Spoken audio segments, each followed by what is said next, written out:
Hello everyone, welcome back. तो देखिए, last lecture में हमने वीबीटी का पार्ट 1 करा था, जिसमें हमने वीबीटी को समझा था in terms of orbital consideration. ठीक है, तो वहाँ पर हमने ऑर्बिटल कंसीडर करके वीबीटी बताई थी कि वीबीटी क्या कहती है कि कोवलेंट बॉन्ड कैसे बनता है, by the overlapping of orbitals. ठीक है, अब इसका सेकेंड पार्ट आता है in terms of energy consideration. And since ये आपके एनसीईआरटी में गिवन है, पोटेंशियल एनर्जी कर्व भी गिवन है, तो हम इसे डेफिनेटली कवर करने वाले हैं। ठीक है, तो in terms of energy consideration VBT ने क्या बताया, एक्चुअली हाइड्रोजन मॉलिक्यूल की हेल्प से हम समझेंगे कि VBT in terms of energy किस तरह से हमें बताती है। ठीक है, तो देखो, H2 मॉलिक्यूल सिंपलेस्ट मॉलिक्यूल है, हाइड्रोजन का मॉलिक्यूल है, तो उसे कंसीडर करके हम ये चीज़ समझने वाले हैं। अब देखो, हाइड्रोजन मॉलिक्यूल है वो बना है दो हाइड्रोजन एटम्स से। ठीक है, ये दो हाइड्रोजन एटम्स है। अब क्या कहा गया है इसमें कि अगर ये दोनों हाइड्रोजन एटम्स अगर ये फार अपार्ट है, मान लेते हैं ये इनफाइनाइट डिस्टेंस पे है, दैट मीन्स इनमें कोई भी इंटरेक्शन नहीं होगी, तो इस केस में क्या होता है, देयर इज नो इंटरेक्शन। ठीक है, कोई भी इंटरेक्शन इन दोनों एटम्स के बीच में नहीं है, ना ही इनमें रिपल्शंस है और ना ही इनमें अट्रैक्शंस है, क्योंकि ये दोनों क्या है, फार अपार्ट है, बहुत दूर है एक दूसरे से। ठीक है, अब क्या होता है, ये तो एक केस है। दूसरा केस है, जब ये दोनों एटम्स एक दूसरे को अप्रोच करने लगेंगे, अभी तो काफ़ी इनफाइनाइट डिस्टेंस पे है तो नो इंटरेक्शन, जब ये आपस में इंटरैक्ट करने लगेंगे, इस तरह से ये जब क्लोज आने लगेंगे, ठीक है, अप्रोच करेंगे एक दूसरे को, तो क्या होगा, तब इसमें क्या होगा, रिपल्शंस एंड अट्रैक्शंस आएगी यहाँ पर। ठीक है, तो यहाँ पर न्यू अट्रैक्शन भी होगी, न्यू अट्रैक्टिव फोर्सेस भी होगी। ठीक है, एंड न्यू रिपल्सिव फोर्सेस भी होगी। ठीक है, क्योंकि इसमें एज अ इंडिविजुअल एटम इसमें क्या है, अट्रैक्टिव फोर्सेस भी है, और क्या है, जैसे दूसरा अगर हाइड्रोजन के अलावा कोई और एटम लेते हैं, क्योंकि उसमें वन से ज़्यादा इलेक्ट्रॉन होते हैं, तो वहाँ पर रिपल्शन भी है। ठीक है, यहाँ पर क्या है, जब हाइड्रोजन एक दूसरे को अप्रोच कर रहे हैं, हाइड्रोजन एटम्स, तो यहाँ पर new attractions and new repulsions arise होती है, तो पूरा गेम इसके ऊपर डिपेंड करता है। ठीक है, तो देखो, when two atoms are far apart, तो हम यहाँ पर लिख लेते हैं, जब ये होता है, जब ये फार अपार्ट है, तो देयर इज नो इंटरेक्शन या फिर interactive forces, there are no interactive forces, जब वो इनफाइनाइट डिस्टेंस पे है। When they approach each other, जब वो एक दूसरे के अप्रोच कर रहे हैं, एक दूसरे को, एक दूसरे के पास आ रहे हैं, तो दो तरह की फोर्सेस अराइज होती है। ठीक है, first is new attractive forces and new repulsive forces. ठीक है, अब देखो, इससे आप कैसे समझोगे, यहाँ पर आपको एक चीज़ समझनी है, दो हाइड्रोजन एटम्स है। ठीक है, ये सेंटर में क्या है, पॉजिटिव बताता है कि ये इसका न्यूक्लियस है, hydrogen atom A, hydrogen atom B. ठीक है, ए भी हमने लेबल कर दिया, दो तरह के दो हाइड्रोजन एटम्स को। ए के लिए दिस पॉजिटिव इज Na का मतलब है nucleus of A atom, E stands for electron of A atom. ठीक है, तो ई ए इसका इलेक्ट्रॉन है और ये पॉजिटिव न्यूक्लियस है एटम ए का। उसी तरह से एटम बी के लिए एन बी क्या है, बी एटम का न्यूक्लियस, एंड ई बी क्या है, इलेक्ट्रॉन इन बी एटम। ठीक है, तो ये टर्मिनोलॉजीज आपको समझ आ गई। अब देखो, अब यहाँ पर न्यू अट्रैक्टिव फोर्सेस कौन सी होगी वो समझना हमें ज़रूरी है। न्यू अट्रैक्टिव फोर्सेस कैसे आएगी, अब देखो, यहाँ पर आपने लिख लेना है, पॉजिटिव मतलब यहाँ पर है एच ए। ठीक है, एटम ए है, मतलब हाइड्रोजन का ए एटम है, और दूसरा आपने यहाँ पर लिख लिया पॉजिटिव। पॉजिटिव का मतलब है कि हम इनके न्यूक्लियस लिख रहे हैं यहाँ पर। ठीक है, तो यहाँ पर आ गया एच बी।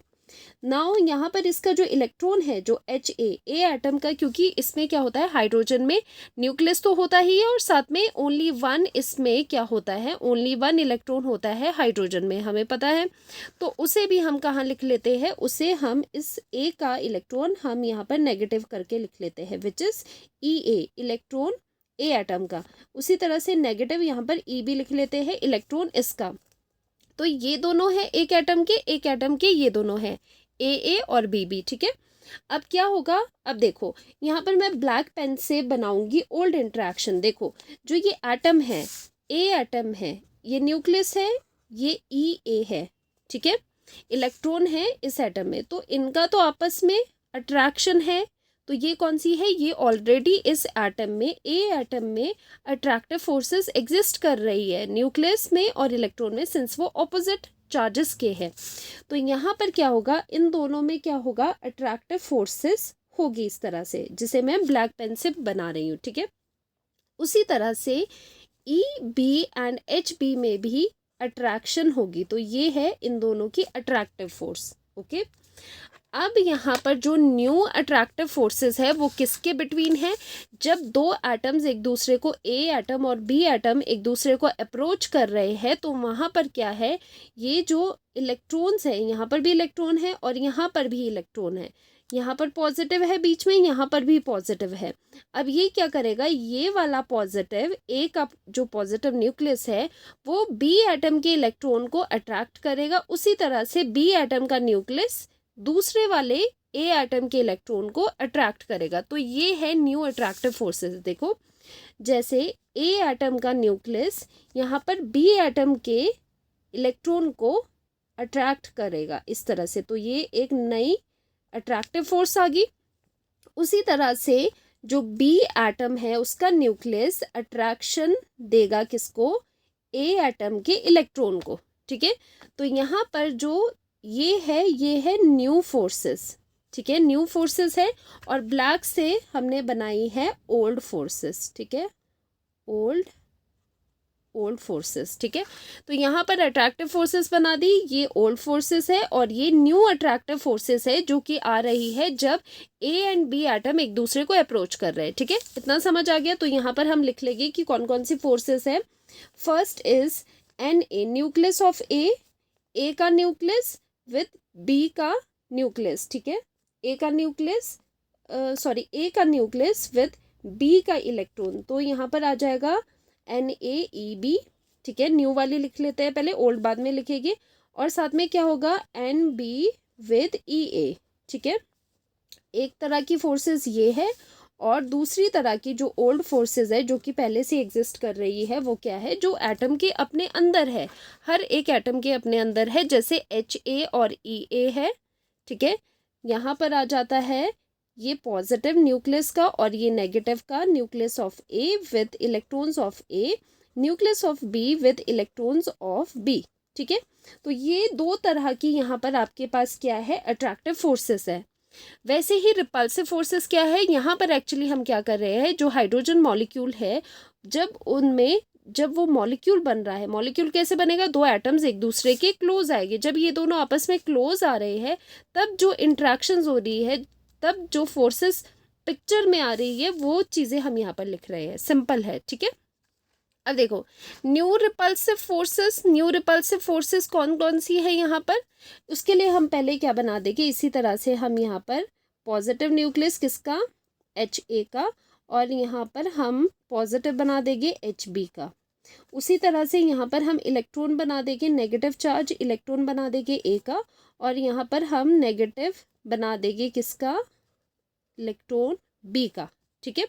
अब इसमें हमने रिपल्शंस देखनी है, रिपल्शंस कौन कौन सी होगी, रिपल्शंस कहाँ होती है, सेम चार्जेस के बीच में रिपल्शंस होती है। तो यहाँ पर क्या है, न्यूक्लियस आपस में क्या कर रहा है, रिपल्शन यहाँ पर फील हो रही है, एक रिपल्शन ये हमने बना दी, और इलेक्ट्रॉन की आपस में भी रिपल्शंस है, ठीक है, ये एक दूसरे को इस तरह से दूर रिपेल कर रहे हैं।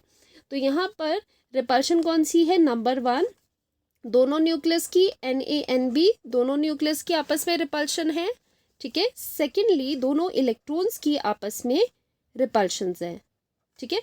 तो ये यहाँ पर दो तरह की रिपल्शंस है और यहाँ पर अट्रैक्शंस है, ठीक है। कब हम बात कर रहे हैं, जब दो एटम्स एक दूसरे को अप्रोच कर रहे हैं, ठीक है, ये चीज़ क्लियर होगी। अब एक चीज़ आती है, जब हमने एक्सपेरिमेंटली देखा, तो एक्सपेरिमेंटली ये देखा गया कि ये जो न्यू अट्रैक्टिव फोर्सेस आई है ना, इनका जो मैग्नीट्यूड है ये ज़्यादा है as compare to new repulsive forces, ठीक है।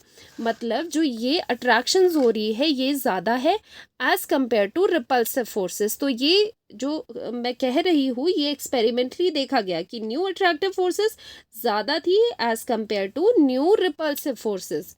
और एक और चीज़ आपको पता होनी चाहिए कि देखो जैसे ये पॉजिटिव है और ये कोई नेगेटिव एंटिटी है, या फिर आप ये कह लो कि दो चीज़ों में अगर ए और बी में अगर अट्रैक्शन हो रही है, ठीक है, किसी भी चीज़ में अगर अट्रैक्शन हो रही है, कहीं पर अट्रैक्टिव फोर्सेस है, तो उससे क्या होता है, उससे हमेशा जो एनर्जी है वो जो एनर्जी होती है वो डिक्रीज होती है, ठीक है। जो अट्रैक्टिव फोर्सेस है उससे एनर्जी डिक्रीज होती है। एनर्जी डिक्रीज क्यों है, क्योंकि देखो ए एंड बी है, एक दूसरे को अप्रोच कर रहे हैं और बॉन्ड फॉर्मेशन कर रहे हैं, तो इस चीज़ से क्या होता है, एनर्जी रिलीज होती है। तो आपको इस पूरे सिस्टम की एनर्जी देखनी है, हम तो मॉलिक्यूल की एनर्जी देख रहे हैं, जो ये फाइनली मॉलिक्यूल मिल रहा है, तो इसकी एनर्जी डिक्रीज हो जाएगी क्योंकि इस सिस्टम से एनर्जी निकल जाती है वाइल बॉन्ड फॉर्मेशन। वैसे भी आपको पता है जब बॉन्ड फॉर्म होता है तो एनर्जी रिलीज होती है, और जब बॉन्ड हमें ब्रेक करना होता है, अगर ए बी का बॉन्ड हमें ब्रेक करना होता है तो हमें एनर्जी देनी पड़ती है। सिमिलरली जब ए एंड बी एक दूसरे को अप्रोच कर रहे हैं, यहाँ पर इस केस में हाइड्रोजन के केस में, तो यहाँ पर अट्रैक्टिव फोर्सेस ज़्यादा है, FOR force of attraction FOA ज़्यादा है as compare to force of repulsion, ठीक है। अट्रैक्टिव फोर्सेस ज़्यादा है रिपल्सिव फोर्सेस से, तो अट्रैक्शन ज़्यादा है तो एनर्जी क्या हो जाएगी, एनर्जी डिक्रीज हो जाती है। तो आपको क्या ध्यान रखना है, जब भी अट्रैक्टिव इंट्रैक्शन होती है, कहीं पर अट्रैक्शन होती है, तो उस वजह से एनर्जी रिलीज होती है। अगर एनर्जी रिलीज होगी तो पूरे सिस्टम की तो एनर्जी डाउन होगी ना, क्योंकि जो सिस्टम है, सिस्टम का क्या मतलब है, मैं सिस्टम वर्ड आगे यूज करने वाली हूँ। सिस्टम का यहाँ पर मतलब है एक मॉलिक्यूल जो फॉर्म हो रहा है, ठीक है।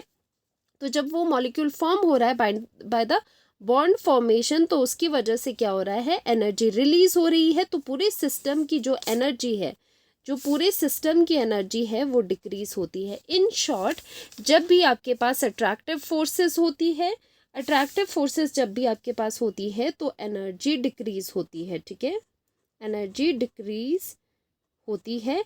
और जिसकी वजह से एनर्जी किसकी, सिस्टम की एनर्जी, और ये जो एनर्जी है वो कौन सी एनर्जी है, ये है पोटेंशियल एनर्जी, ठीक है। जो पोटेंशियल एनर्जी है वो डिक्रीज होती है। और जब आपके पास रिपल्सिव फोर्स है तो क्या होता है, रिपल्सिव फोर्सेस में एनर्जी इंक्रीज होती है, ठीक है, किसकी, सिस्टम की। सिस्टम मतलब मॉलिक्यूल की। ये चीज़ बस आप ध्यान रखना, और मैंने समझा दी आपको कि किस तरह से ये चीज़ें आती है, ठीक है। तो अट्रैक्टिव फोर्सेस जब भी है तो एनर्जी क्या हो रही है, डिक्रीज हो रही है, और रिपल्सिव फोर्सेस है तो एनर्जी क्या हो रही है, इंक्रीज हो रही है। बस ये चीज़ आपको ध्यान रखनी है इसमें, और आप हर चीज़ इसकी समझ जाओगे इस कंसेप्ट की। अब देखो यहाँ पर क्या है, फोर्स ऑफ अट्रैक्शन, क्योंकि एक्सपेरिमेंटली हमें बताया गया है यहाँ पर force of attraction is more than force of repulsion. ये नॉलेज हमें आई है एक्सपेरिमेंटली हाइड्रोजन मॉलिक्यूल के केस में।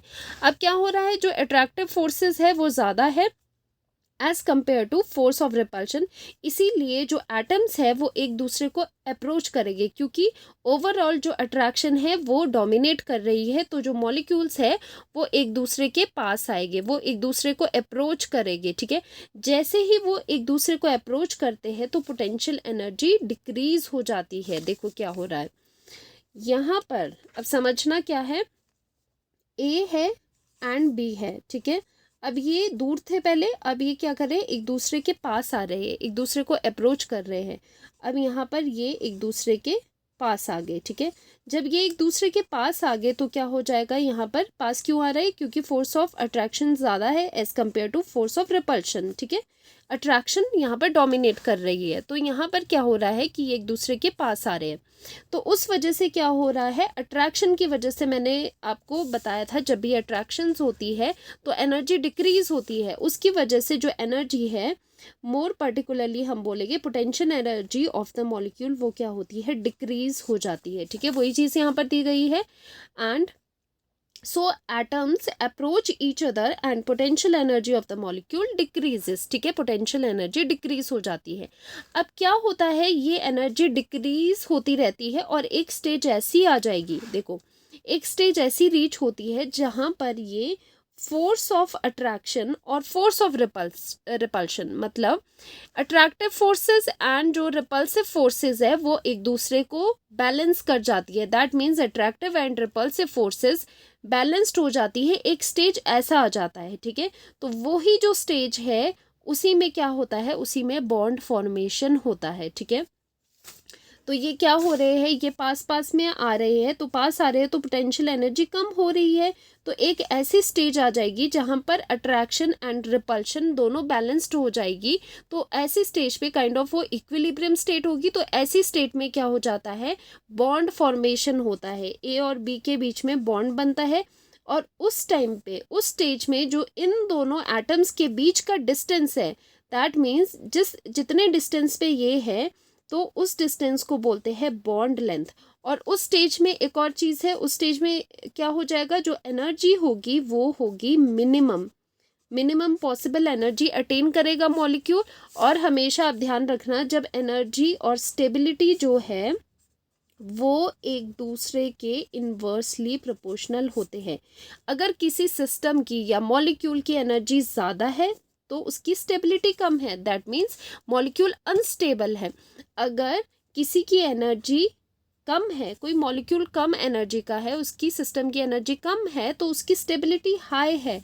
तो यहाँ पर क्या हो रहा है, वो स्टेज मैं कह रही हूँ कि एक स्टेज ऐसी आ जाती है जब एटम्स एक दूसरे को अप्रोच कर रहे हैं, तो एक स्टेज ऐसी आ जाती है जहाँ पर इनकी जो सिस्टम की एनर्जी है वो मिनिमम हो जाती है। बस वही वाला पॉइंट है जहाँ पर बॉन्ड फॉर्मेशन होगी। और उस स्टेज में इन दोनों के न्यूक्लियस के बीच में जितना डिस्टेंस होगा, क्योंकि इंटरन्यूक्लियर डिस्टेंस देखते हैं हम बॉन्ड लेंथ में, तो उस डिस्टेंस को हम कहते हैं बॉन्ड लेंथ। ठीक है, एंड फॉर हाइड्रोजन के केस में this bond length is 74 picometer. ठीक है, तो बॉन्ड लेंथ आपको समझ आ गई। बॉन्ड लेंथ क्या होता है, वो स्टेज जहाँ पर energy of the molecule minimum हो जाए, उस स्टेज पे एटम्स के बीच का जो इंटरन्यूक्लियर डिस्टेंस होता है that is called bond length. ठीक है, तो internuclear distance positive to positive, nucleus to nucleus, वो कहलाता है bond length. And in case of hydrogen, ये बॉन्ड लेंथ, हाइड्रोजन मॉलिक्यूल के केस में ये बॉन्ड लेंथ होती है 74 पिकोमीटर्स। ठीक है, अब क्या हो रहा है, यहाँ पर एनर्जी भी रिलीज हो रही है। ठीक है, जब ये स्टेज आती है तो यहाँ पर एनर्जी मिनिमम क्यों हो रही है, क्योंकि एनर्जी रिलीज हो रही है। ठीक है, क्योंकि मैंने पहले ही आपको बताया था कि जब भी बॉन्ड फॉर्मेशन होता है तो एनर्जी रिलीज होती है, जिसकी वजह से पूरे मॉलिक्यूल की एनर्जी डाउन हो जाती है। अब ये जो एनर्जी रिलीज हो रही है, इसी रिलीज्ड एनर्जी को, जैसे ये हाइड्रोजन एटम है, ये हाइड्रोजन एटम है, ठीक है, इन्होंने आपस में बॉन्ड बना दिया तो यहाँ से एनर्जी रिलीज होगी। तो ये जो रिलीज्ड एनर्जी है, this is called bond enthalpy. ठीक है, तो ये कहलाती है बॉन्ड एंथैल्पी। ठीक है, तो यही चीज़ें हैं। तो इस स्टेज में क्या हो जाता है, जो एटम्स होते हैं वो बॉन्डेड स्टेट है। इन शॉर्ट, कि मॉलिक्यूल जब एक दूसरे को अप्रोच कर रहे हैं तो एक स्टेज ऐसी आ जाती है जहाँ पर उस मॉलिक्यूल की मिनिमम एनर्जी अटेन हो जाती है। अब जब वो मिनिमम एनर्जी को टच करेगा तो उस टाइम पे क्या हो जाएगा, बॉन्ड फॉर्मेशन होगा। और ऐसी स्टेट को हम बोलते हैं कि ऐसी स्टेट में ये जो एटम्स है ये बॉन्ड फॉर्मेशन कर जाएंगे, ये बॉन्डेड स्टेट में हो जाएंगे। ठीक है, तो यही चीज़ें यहाँ पर लिखी है कि आपको ये चीज़ तो समझ आ गई, force of attraction balances the force of repulsion. ठीक है, इस स्टेज में क्या होगा, एक इक्विलिब्रियम अटेन हो जाएगा रिपल्शन और अट्रैक्शन के बीच में। बस वही पॉइंट होगा जब बॉन्ड फॉर्मेशन होगा। और उस स्टेज पे क्या होगा कि जो सिस्टम है, सिस्टम मतलब मॉलिक्यूल, वो एक्वायर करेगा एक मिनिमम एनर्जी। अभी हम ये ग्राफ से पूरा समझने वाले हैं। ठीक है, अब next is 2 atoms are in the bonded state. इस स्टेज में, जो हम जिस स्टेज की बात करें, उस स्टेज में दोनों एटम्स बॉन्डेड स्टेट में होंगे। दैट मीन्स क्या होगा, बॉन्ड फॉर्मेशन होगा, मतलब यहाँ पर बॉन्ड फॉर्मेशन हो जाएगा। ठीक है, बॉन्ड फॉर्मेशन इस स्टेज पे हो जाएगा।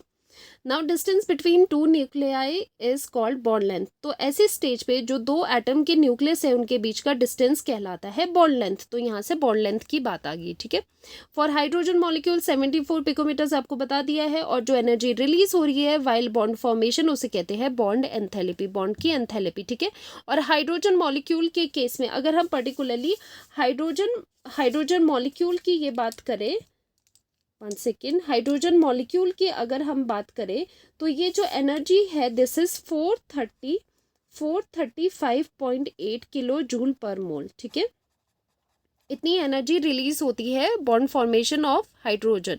हाइड्रोजन मॉलिक्यूल में बॉन्ड फॉर्मेशन में इतनी एनर्जी, इतने किलोजूल पर मोल रिलीज होते हैं। So this is bond enthalpy for hydrogen molecule.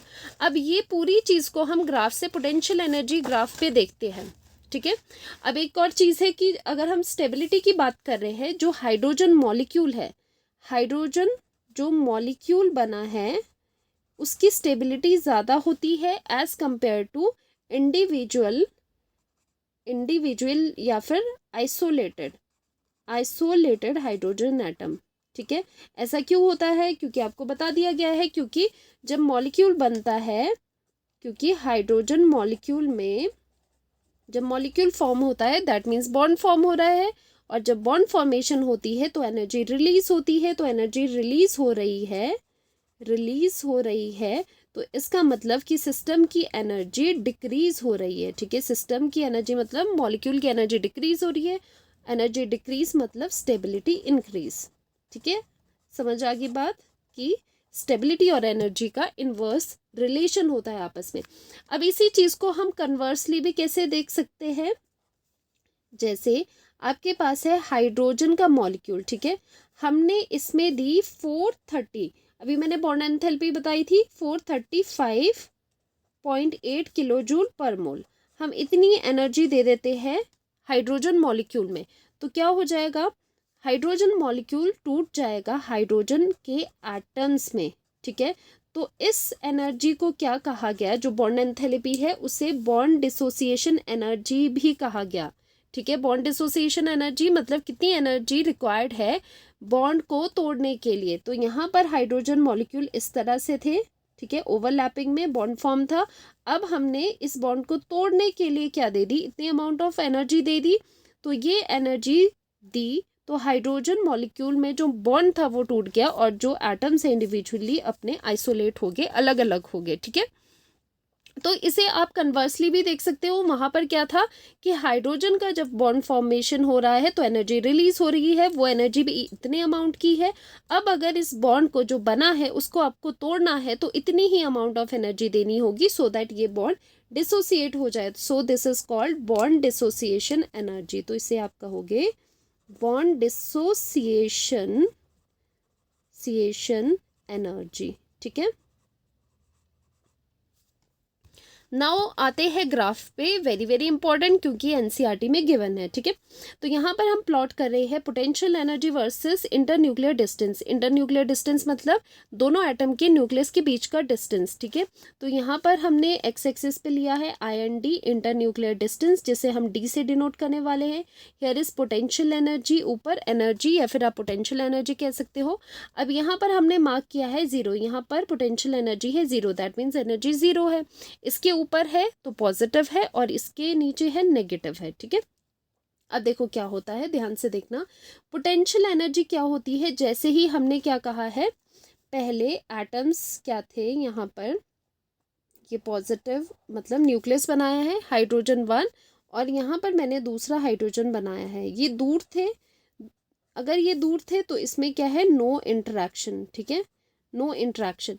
जब ये थोड़े क्लोज आए, ठीक है, ये थोड़े क्या आए, क्लोज आए। जब ये क्लोज आए तो इसमें क्या होगी, क्लोज आने से एनर्जी डिक्रीज होने लगी, क्योंकि यहाँ पर क्या डोमिनेट किया, attractive forces, force of attraction इसमें डोमिनेट करी, ठीक है। और जब अट्रैक्टिव फोर्सेस ज़्यादा होती है तो क्या होता है, एनर्जी डिक्रीज होती है, वो मैंने आपको पहले ही बता दिया है। तो यहाँ पर देखो क्या हो रहा है, ध्यान से देखो ज़रा क्या है यहाँ पर, कि जब हम यहाँ पर देखेंगे कि जब आप इस तरफ आ रहे हो, मतलब इंटरन्यूक्लियर डिस्टेंस को आप कम कर रहे हो, दोनों न्यूक्लियस के डिस्टेंस को आप कम कर रहे हो, ठीक है, दोनों एटम्स एक दूसरे के पास आ रहे हैं, तो क्या हो रहा है उस टाइम पे, ये एनर्जी ग्राफ है। तो एनर्जी देखो क्या हो रही है, एनर्जी डिक्रीज हो रही है। पोटेंशियल एनर्जी इस तरह से डाउन जा रही है जब इंटरन्यूक्लियर डिस्टेंस आप क्लोज कर रहे हो, ठीक है, स्मॉल कर रहे हो। तो यहाँ पर हम लिखेंगे कि यहाँ पर क्या हो रहा है, पोटेंशियल एनर्जी डिक्रीज हो रही है एज डिस्टेंस इंक्रीजेस, ठीक है, सॉरी डिक्रीजेस। जैसे ही आपका ये डिस्टेंस कम हो रहा है, इंटरन्यूक्लियर डिस्टेंस जैसे ही कम हो रहा है वैसे ही पोटेंशियल एनर्जी है वो ड्रॉप कर रही है, वो डिक्रीज हो रही है, वही चीज़ हमने यहाँ पर सीखी है। ठीक है, अब क्या हो जाएगा, एक ऐसी स्टेज आएगी जिसके बारे में हमने पीछे बात करी है, एक ऐसी स्टेज आ जाएगी जब ये एनर्जी ड्रॉप होते होते एक मिनिमम एनर्जी पे आ जाएगी। ठीक है, तो दिस पॉइंट, ये वाला जो पॉइंट है, ये पॉइंट है मिनिमम एनर्जी का। यहाँ पर एनर्जी अटेन करेगी अपनी मिनिमम वैल्यू। ठीक है, मिनिमम एनर्जी हो जाएगी, अगर मिनिमम एनर्जी है तो इस पॉइंट पे हो जाएगी मॉलिक्यूल की मैक्सिमम स्टेबिलिटी। और मैक्सिमम स्टेबिलिटी जब होती है तो इस पॉइंट पे क्या हो जाएगा, बॉन्ड फॉर्मेशन होगा। ठीक है, इन शॉर्ट क्या हो रहा है कि जब आप इंटरन्यूक्लियर डिस्टेंस कम कर रहे हो, इंटरन्यूक्लियर डिस्टेंस कम करने का मतलब क्या है, दोनों एटम्स एक दूसरे को अप्रोच कर रहे हैं, क्योंकि इंटरन्यूक्लियर डिस्टेंस क्या है, दोनों के न्यूक्लियस के बीच का डिस्टेंस। जैसे ही ये एक दूसरे के पास आएंगे तो ये डिस्टेंस क्या होगा, ऑटोमेटिकली ये डाउन हो जाएगा। ठीक है, तो जैसे ही ये वाला आप डाउन कर रहे हो इंटरन्यूक्लियर डिस्टेंस, तो ये देखो पोटेंशियल एनर्जी का कर्व डिक्रीज हो रहा है। Potential energy is the form of energy, तो क्या है, एनर्जी डिक्रीज हो रही है। ठीक है, तो ऐसा डिक्रीज होते होते एक पॉइंट ऐसा आ जाएगा, एक स्टेज ऐसी आ जाएगी जहां पर रिपल्शन एंड अट्रैक्शन दोनों बैलेंस हो जाएगी आपस में। तो इस स्टेज पे जो मॉलिक्यूल है वो मिनिमम एनर्जी को अटेन कर लेगा। ठीक है, तो वो मिनिमम एनर्जी है ये वाली। ठीक है, और अगर हम हाइड्रोजन के केस की बात कर रहे हैं, क्योंकि हम हाइड्रोजन का ही पढ़ रहे हैं, तो ये मिनिमम एनर्जी वैल्यू कितनी है यहाँ पर, क्योंकि 0 ऊपर है, ये वैल्यू है 435.8 किलो जूल पर मोल। ठीक है, जो हमने ऊपर कहा था बॉन्ड एंथैल्पी उसकी, तो इतनी अमाउंट ऑफ एनर्जी रिलीज हो रही है बॉन्ड फॉर्मेशन में। और यहाँ पर बेसिकली क्या हो रहा है, आपका बॉन्ड फॉर्म हो रहा है बिटवीन 2 हाइड्रोजन एटम्स, और H2 मॉलिक्यूल की फॉर्मेशन यहाँ पर हो रही है जब मिनिमम एनर्जी वैल्यू को हिट कर जाए और मैक्सिमम स्टेबिलिटी आ जाए। ठीक है, तो यहाँ पर मैक्सिमम स्टेबिलिटी आ रही है। तो और क्या हो रहा है, अगर हम यहाँ पर बॉन्ड लेंथ की बात करें, यहाँ पर अगर हम बॉन्ड लेंथ की बात करें तो बॉन्ड लेंथ कहाँ से कहाँ तक है, बॉन्ड लेंथ है यहाँ से यहाँ तक। ठीक है, यहाँ से यहाँ तक इस स्टेज पे, क्योंकि इतने डिस्टेंस पे बॉन्ड का फॉर्मेशन हो रहा है, तो यहाँ पे बॉन्ड लेंथ कितनी है, ये है 74 picometer experimentally for the hydrogen case picometer में। ठीक है, अब क्या है यहाँ पर ऊपर देखो, यहाँ पर क्या क्या चीज़ें हो रही है इस स्टेज पे, क्या है, जो दोनों हाइड्रोजन एटम्स है दे आर फार अपार्ट। ठीक है, तो यहाँ पर कोई इंट्रैक्शन नहीं है, उनकी एनर्जी भी 0 के ही बराबर है। ठीक है, मतलब कोई इंट्रैक्शन नहीं हो रहा है। जब इनमें इंट्रैक्शन हो रहा है दैट मीन्स अगर ये क्लोज आने लगे, जैसे ही ये क्लोज आने लगे तो देखो क्या होने लगा, यहाँ पर इसकी एनर्जी ड्रॉप होने लगी। ठीक है, इस स्टेज पे एनर्जी ड्रॉप होने लगी। और क्या हुआ, जब ये बॉन्डेड स्टेट में है, यहाँ पर इसकी हम बॉन्डेड स्टेट बना देते हैं, तो बॉन्डेड स्टेट में क्या हो गया, यहाँ पर एनर्जी मिनिमम आ गई। और देखो इसी एनर्जी में जहाँ पर एनर्जी मिनिमम है, तो उसी के ऊपर हमने ये बॉन्ड फॉर्मेशन बता दी कि हमारा कोवलेंट बॉन्ड बन गया है। ठीक है, तो ये सब है, ये इसको कॉरेस्पॉन्ड कर रहा है, ये चीज़ इसे कॉरेस्पॉन्ड कर रही है, यहाँ पर इसे कॉरेस्पॉन्ड कर रही है, ये चीज़ इसे कॉरेस्पॉन्ड कर रही है, और ये चीज़ यहाँ पर बॉन्ड फॉर्मेशन को कॉरेस्पॉन्ड कर रही है। ठीक है, अब देखो यहाँ पर ये जो 74 पिकोमीटर है दिस इज बॉन्ड लेंथ। तो यहाँ पर बॉन्ड लेंथ कितनी है, 74 पिकोमीटर, एंड बॉन्ड एंथैल्पी कितनी है फॉर हाइड्रोजन, तो ये कौन सा है, ये हाइड्रोजन मॉलिक्यूल के लिए है 435.8 किलो जूल पर मोल। ठीक है, तो ये दो वैल्यूज है। तो पोटेंशियल एनर्जी आपको समझ आ गई कि यहाँ से जैसे इंटरन्यूक्लियर डिस्टेंस कम हुआ, एटम्स एक दूसरे के पास आए, तो यहाँ से पोटेंशियल एनर्जी डाउन की तरफ चलने लगी। और जैसे ही पोटेंशियल एनर्जी डाउन गई तो एक स्टेज ऐसी आ गई जिसमें उसने मिनिमम एनर्जी को अटेन कर दिया, तो उस पॉइंट पे बॉन्ड फॉर्मेशन हो रहा है ऊपर। और जब बॉन्ड फॉर्मेशन हो जाता है तो इस केस में उतनी लेंथ में जहाँ पर बॉन्ड फॉर्मेशन होता है that is called bond length. तो 74 पिकोमीटर पे ये चीज़ हो रही है। ठीक है, अब एक और क्वेश्चन, आधा पार्ट हमने कर दिया लेकिन ये इंक्रीज क्यों हो गया बाद में, तो ये देखो जब हम यहाँ पर आ गए, ठीक है, अब इसके फर्दर हम इसे अंदर ले जाएंगे इस तरह से। अगर फर्दर हम यहाँ पर बॉन्ड फॉर्मेशन होगी, मान लो एक पर्टिकुलर डिस्टेंस पे जिसे हम बॉन्ड लेंथ कहते हैं, वहाँ पर बॉन्ड फॉर्मेशन होगी, बट व्हाट इफ अगर ये ओवरलैपिंग और अंदर हो जाए, मतलब ए और बी एटम्स और मोर क्लोज आ जाए, ठीक है, और ओवरलैपिंग उनकी ज़्यादा हो जाए तो क्या होगा, तो देखो ध्यान से, जो ये न्यूक्लियस थे वो क्या हो जाएंगे, क्लोज आ जाएंगे। और अगर न्यूक्लियस क्लोज आ गए तो पॉजिटिव पॉजिटिव में क्या होती है, रिपल्शन होती है। That means force of repulsion increase हो जाएगी ऐसे केस में अगर we try to bring atoms closer. ठीक है, तो यही सेकेंड पार्ट है इसका। What if we try to bring atoms closer, तो अगर हम क्लोज लाएंगे, अगर हम एटम्स को यहाँ पर, एटम्स को अगर हम क्लोज लाएंगे इस तरह से और ज़्यादा क्लोज ले आएंगे, ठीक है, तो क्या हो जाएगा, पॉजिटिव एंड पॉजिटिव में क्या हो जाएगी, रिपल्शंस इंक्रीज हो जाएगी। उसकी वजह से क्या हो जाएगा, ऐसे केस में फोर्स ऑफ रिपल्शन डोमिनेट करेगी ओवर फोर्स ऑफ अट्रैक्शन। ऐसा क्यों हो रहा है, क्योंकि जो न्यूक्लियस है दोनों एटम्स के वो पॉजिटिव चार्ज के हैं और वो आपस में रिपेल करेंगे, क्योंकि ये हमने बहुत ज़्यादा ओवरलैपिंग करवा दी है, दोनों एटम्स को बहुत ज़्यादा क्लोज ले आया है, इतना क्लोज ले आया है कि अब ये एक दूसरे को रिपेल करने लगे।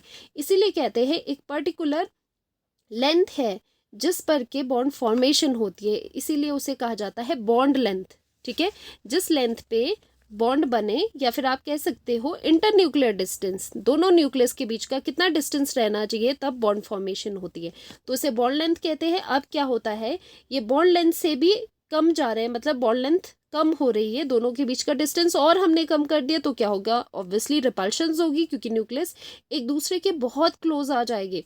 तो यहाँ पर फोर्स ऑफ रिपल्शंस जो होती है वो यहाँ पर डोमिनेट कर जाती है, due to which force of repulsion FOR dominate करती है FOA से, जिसकी वजह से जब रिपल्शन ज़्यादा होती है उसकी वजह से जो एनर्जी है वो क्या कर जाती है, इंक्रीज कर जाती है, क्योंकि रिपल्शंस में मैंने क्या बताया था आपको, एनर्जी इंक्रीज होती है, तो एनर्जी इंक्रीज हो जाएगी, एनर्जी इंक्रीज हो जाएगी तो मॉलिक्यूल की जो स्टेबिलिटी है वो क्या होगी, डिक्रीज हो जाएगी।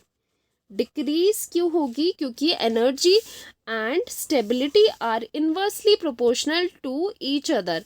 तो एनर्जी यहाँ पर बढ़ी तो स्टेबिलिटी डिक्रीज हो गई, तो स्टेबिलिटी डिक्रीज होगी तो जो मॉलिक्यूल है वो अनस्टेबल हो जाएगा। इसीलिए क्या होता है, यहाँ पर जैसे ही हमने 74 पिकोमीटर से कम डिस्टेंस पे गए, ठीक है, यहाँ तक तो ठीक था, यहाँ से जब हम डिस्टेंस यहाँ पर जाने लगे तो एकदम से क्या हो गया, ग्राफ इंक्रीज हो गया। इंक्रीज क्यों हो गया, क्योंकि वहां पर आने से रिपल्शंस बढ़ गई, जिसकी वजह से मॉलिक्यूल की एनर्जी बढ़ गई, और मॉलिक्यूल की एनर्जी बढ़ जाती है तो इस तरह से पोटेंशियल एनर्जी का ग्राफ ऊपर जा रहा है। ठीक है, तो इसकी वजह से क्या होगी, जो मॉलिक्यूल्स है वो अनस्टेबल हो गए। बिल्कुल ठीक है, यहाँ पर आप ये भी कर सकते हो इस तरह से कि ये बहुत ज़्यादा एक दूसरे के क्लोज जा रहे हैं। ठीक है, तो ये चीज़ होगी।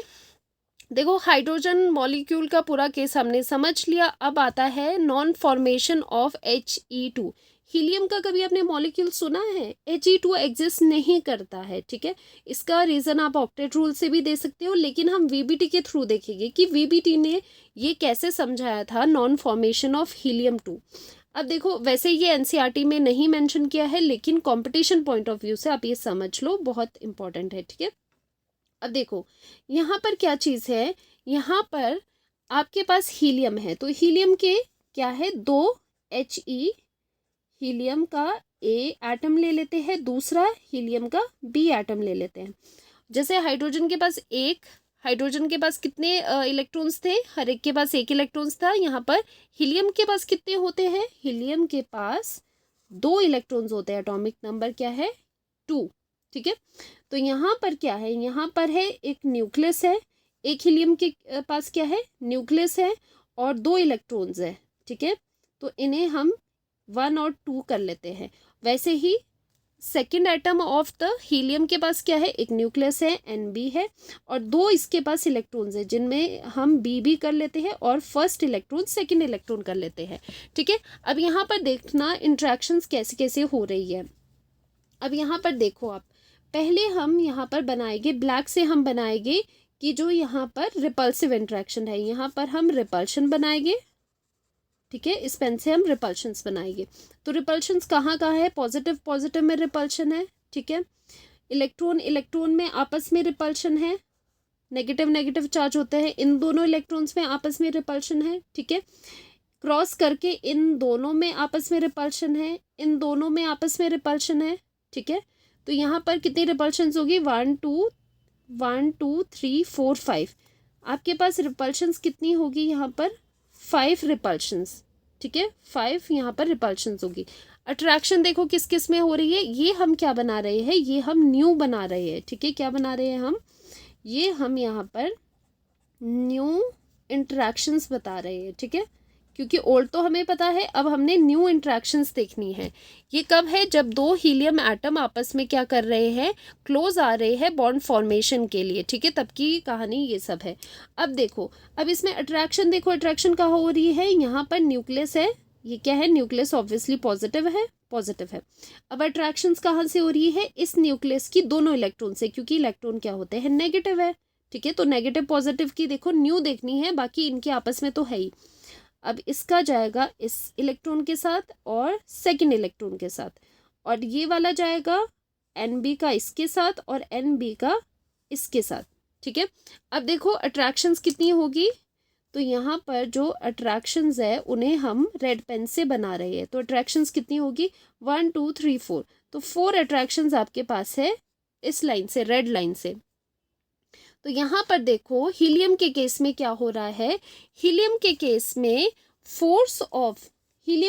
में फोर्स ऑफ रिपल्शंस जो है वो डोमिनेट कर रही है ओवर फोर्स ऑफ अट्रैक्शन। तो सारा काम इसमें अट्रैक्शन और रिपल्शन का है।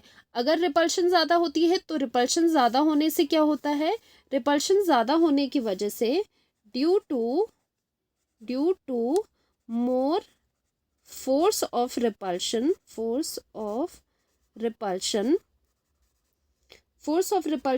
ज़्यादा होने की वजह से क्या हो जाएगा, जो एनर्जी ऑफ मॉलिक्यूल